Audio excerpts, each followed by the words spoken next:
মাত্র 1 কাপ মুগ ডালই বানিয়ে নিতে পারবেন মিষ্টির দোকানের মতো দানাদার বরফি। আপনারা এইভাবে একবার বরফি বানিয়ে দেখুন, আপনারা কাজু বরফি ভুলে যাবেন। রাখি বন্ধন স্পেশাল মিষ্টি হিসাবে কিন্তু খুব সুন্দরভাবে আপনারা এই দানাদার বরফিটা রাখতে পারেন। তো এখানে আমি বাড়িতে ছোট চায়ের কাপের 2 কাপ মুগ ডাল নিয়েছি। ডালটা প্রথমে খুব ভালো করে বেছে নিয়েছি, তারপরে জল দিয়ে 2-3 বার ধুয়ে শুকিয়ে নিয়েছি। তো বন্ধুরা, এই মুগ ডালটা আমরা এবার একটা ব্লেন্ডারে দিয়ে একদম মিহি করে পাউডার বানিয়ে নেব। যেখান থেকে আমার ভিডিও দেখছেন প্লিজ অবশ্যই আমার চ্যানেলটি সাবস্ক্রাইব করে দিয়ে পাশের বেল আইকনটি প্রেস করে রাখবেন। মিক্স ফ্লেভার মানে সহজ আর নতুন রেসিপি। মাত্র 10 মিনিটে ঝটপট কিছু খেতে চাইলে আজকের রেসিপিটা শুধু একবার ট্রাই করে দেখবেন, এতটাই টেস্টি হয় খেতে।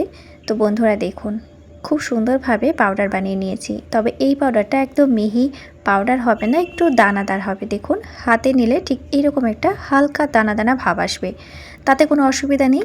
আমরা ঠিক এইভাবে একটু পাউডার করে নেব। এবার এই ডালের গুঁড়োটাকে আমি একটা প্লেটে উঠিয়ে নিচ্ছি। ঘরে থাকা 2 থেকে 3টি উপকরণ দিয়ে আপনারা এই মিষ্টিটা বানিয়ে নিতে পারবেন। মিষ্টিটা বানাতে ঝামেলা একদম কম আর খেতে একদম অমৃত স্বাদ। চলুন এবার আমরা মূল রেসিপিতে যাই। প্রথমে একটা পরিষ্কার কড়াই নিয়েছি, কড়াইটা ভালো মতো গরম করে নিয়েছি আর এখানে নিচ্ছি আধা কাপ ঘি। তো এখানে আমরা গাওয়া ঘিটা ব্যবহার করব। এই পর্যায়ে আমরা মিষ্টিগুলোতে যত বেশি ঘি ব্যবহার করতে পারবো ততই টেস্টি হবে। এবার আঁচ কমিয়ে ঘিটা খুব ভালো করে গরম করে নেব। ঘিটা ভালো মতো গরম হয়ে যাবে তখন আমরা দিয়ে দেব মুগ ডালের সেই গুঁড়োটা। তো বন্ধুরা, এখানে আপনারা অবশ্যই বাড়ির সদস্য অনুযায়ী মুগ ডালটা গুঁড়ো করে নেবেন। এখানে আমি কাপে 2 কাপ নিয়েছি। আঁচ বাড়ানো যাবে না, আঁচ একদম লো আঁচে দিয়ে ভালোভাবে ভেজে নিতে হবে। 2-1 মিনিট হাতে সময় নিয়ে খুব ভালোভাবে ভাজবেন আর অনবরত ঠিক এইভাবে নাড়াচাড়া করতে হবে। অটোমেটিক খুব সুন্দরভাবে ড্রাই হয়ে যাবে, আবার শেষের দিকে অটোমেটিক ঘিটা কিন্তু ছেড়ে যাবে। তো আস্তে আস্তে দেখুন কালার ধরতে শুরু করেছে আর সুন্দর একটা ঘ্রাণও দিচ্ছে। তো একদম লো আঁচে দিয়ে আমরা এটাকে ফ্রাই করে নেব। আমি এখানে 3 মিনিট হাতে সময় নিয়ে ফ্রাই করে নিয়েছি। এবার দেখুন পুরোপুরি ফ্রাই করা হয়ে গেছে, বেশ ঝরঝরে হয়ে গেছে আর কালারটা দেখুন একদম পারফেক্টভাবে চলে এসেছে। তো এবার আমরা গ্যাসের আঁচটা অফ করে দেব। তারপরে এই মিশ্রণটাকে কড়াইতে এক সাইড করে রেখে দেব। এইভাবে আমরা রেখে দেব। আরও একটা পরিষ্কার কড়াইতে 1.5 কাপ চিনি নিয়েছি। 1.5 কাপ চিনির সাথে 1 কাপ জল দেব। গ্যাসের আঁচ কমিয়ে আস্তে আস্তে আমরা সিরাপটা একদম আঠালো করে বানিয়ে নেব। আর আজকে সিরাপটা একটু আঠালো করে বানাতে হবে। প্রথমে যদি আপনারা জল অল্প করে দিয়ে থাকেন তাহলে খুব তাড়াতাড়ি আমাদের সিরাপটা রেডি হয়ে যাবে। একটা আঙুল দিয়ে দেখাচ্ছি, দেখুন সুন্দর একটা আঠালো তারের মতো ভাব চলে আসছে। তো এই পর্যায়ে আমি এবার গ্যাসের আঁচটা অফ করে দেব। আর আগে থেকে ভেজে রাখা যে মুগ ডালের পাউডারটা ছিল সেই পাউডারের ভেতরে আমরা সিরাপটা দিয়ে দেব। ধীরে ধীরে এবার এক পাকে নাড়াচাড়া করব। কিছুক্ষণ নাড়াচাড়া করতে হবে, প্রায় 1 মিনিট হাতে সময় নিয়ে। আঁচ কমিয়ে একদম অনবরত ঠিক এইভাবে নাড়াচাড়া করতে হবে।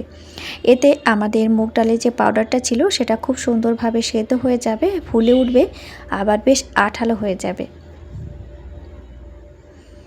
দেখুন, এবার আমি এখানে অ্যাড করব কয়েক ফোঁটা রেড ফুড কালার। এখানে আমি রেড ফুড কালার ব্যবহার করেছি যেহেতু বরফিগুলোর কালার একটু লালচে ভাব আসবে আর দেখতেও বেশি ভালো লাগবে। চাইলে আপনারা অরেঞ্জ কালার কয়েক ফোঁটা দিয়ে দিতে পারেন, আবার কালারটা পুরোটাই অপশনাল, আপনারা নাও দিতে পারেন। এলাচ গুঁড়োটা কিন্তু মাস্ট, আপনাদেরকে এই এলাচ গুঁড়োটা দিতেই হবে। যদি দেন তাহলে খুবই ভালো লাগবে খেতে, সুন্দর একটা ফ্লেভারও পাওয়া যাবে। দেখুন আমাদের বরফির জন্য মিশ্রণটা পুরোপুরি রেডি হয়ে গেছে। আর এটাকে আমরা শক্ত করব না, আমরা যখন গ্যাসের আঁচ অফ করে দেব তখন এই মিশ্রণটা আরও শক্ত হয়ে যাবে। তো এবার আমরা গ্যাসের আঁচ অফ করে দিচ্ছি। এখানে একটি কেকের মোল্ড নিয়েছি। মোল্ডের ভেতরে আমি খুব সামান্য করে ঘি লাগিয়ে দেব। ঘিটা লাগালে আমাদের মোল্ড আউট করা খুব সহজ হবে। আর এই পর্যায়ে আপনারা চাইলে কোনো পেপার বা বাটার পেপারও লাগাতে পারেন। আমি তলার দিকে একটু কাজু বাদাম ছড়িয়ে দিলাম। কাজু বাদামটা দিলে দেখতে বেশি ভালো লাগবে আর কি, তাই। তো এবার আমি যে মিশ্রণটা বানিয়ে রেখেছিলাম সেই মিশ্রণটা দিয়ে দেব। মিশ্রণটা দেওয়ার পরে খুব সুন্দরভাবে একটু সেট করে দিতে হবে, চেপে চেপে, যাতে তলার দিকটা খুব সুন্দরভাবে একটা সাইজে আসে। খুব গরম আছে, তো আমি একটা ছোট চা চামচ দিয়ে খুব সুন্দর করে এটাকে মসৃণ করে দিচ্ছি। দেখুন অটোমেটিক ঘি কিন্তু উপরে উঠে আসছে। তো এইভাবে ওপরটা খুব সুন্দরভাবে মসৃণ করে দিয়ে আমি কয়েক মিনিটের জন্য রেখে দেব। 3 থেকে 4 মিনিট মতো রেখে দিলে খুব সুন্দরভাবে এটা জমে যাবে। তো আমি এবার এটাকে মোল্ড আউট করে আপনাদেরকে দেখাচ্ছি। দেখুন কত সহজে যে এই রেসিপিটা বানানো যায়। দেখুন একদম পারফেক্টভাবে আমাদের বরফি রেডি হয়েছে। আর আমি যে তলার দিকে কাজু বাদামের কুচিটা দিয়েছিলাম সেজন্য দেখুন দেখতে অপূর্ব লাগছে আর কতটা লোভনীয় লাগছে দেখতে। এইভাবে একবার বরফি বানিয়ে দেখুন, আপনারা কাজু বরফি ভুলে যাবেন। না লাগবে ছানা, পনির, না লাগবে দুধ, কিচ্ছু লাগবে না। একেবারে ঘরোয়া কয়েকটি উপকরণ দিয়ে বানিয়ে নিতে পারবেন এই লোভনীয় স্বাদের সন্দেশ বা বরফি।